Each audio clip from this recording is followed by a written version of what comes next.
Happy new year বন্ধুরা। এবার তুর্যর first new year.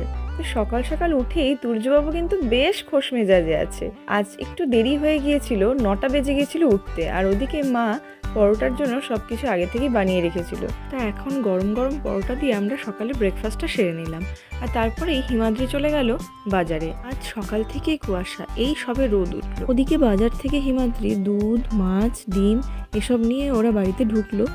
আর আজকে দিনে তো সবাই পিকনিকে যায়, এবার আমাদের পিকনিক যাওয়া হলো না, তাই বাড়িতেই রান্নাবান্না করা হবে। আর এদিকে আমি তুর্যকে তেল মাখিয়ে স্নান আর আজকে করালাম না, গাটা স্পঞ্জ করে দিলাম, কারণ আজকে ভীষণই ঠান্ডা পড়েছে। যদিও বছরের প্রথম দিন, কিন্তু কিছু করার নেই। বেলা বাজে 11টা, রোদের কোনো তেজই নেই, তাই ওকে গা স্পঞ্জ করিয়ে দিয়ে এখন রেডি করিয়ে দেবো। আজকের দিনে ওকে বাইরে নিয়ে যেতে পারলে বেশ ভালোই লাগতো, কিন্তু যেহেতু ওর সামনে অন্নপ্রাশন, তাই আমি আর রিস্কই নিলাম না। তো যাই হোক, ওকে আজকে নতুন ড্রেস পরাবো ভেবেছিলাম, তো সেই ড্রেসটাই এখন ওকে পরিয়ে দিচ্ছি। আর ও কিন্তু দেখো নিজের মনে হাত নিয়ে খেলেই যাচ্ছে। প্রতিদিন স্নানের পর যখন ওকে রেডি করাই, তখন সব থেকে মজার ব্যাপারটা হলো টিপ পরানো।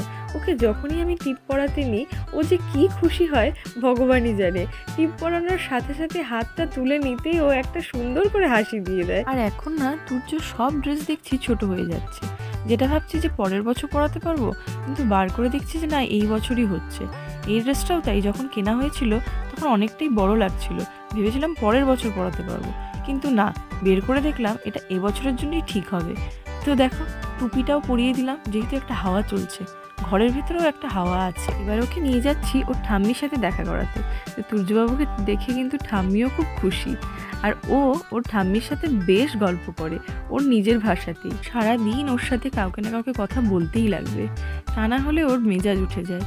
যাই হোক, তোমরা দেখতেই পাচ্ছ এই যে আমাদের ছোট্ট খরগোশটাকে। মাথায় টুপি পরে উনি আবার বেশিক্ষণ থাকতে পারেন না, টুপি খুলে দিলেই ওর যেন শান্তি। আর ওদিকে হিমাদ্রি পুজো দিতে বসে পড়েছে।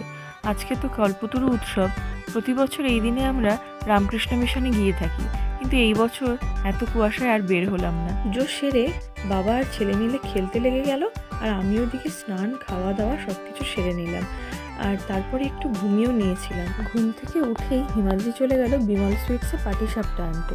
ওখানে কিন্তু ক্ষীর দিয়ে সুন্দর করে বেশ পাটিসাপটাটা বানায়, আমার তো খুবই ভালো লাগে।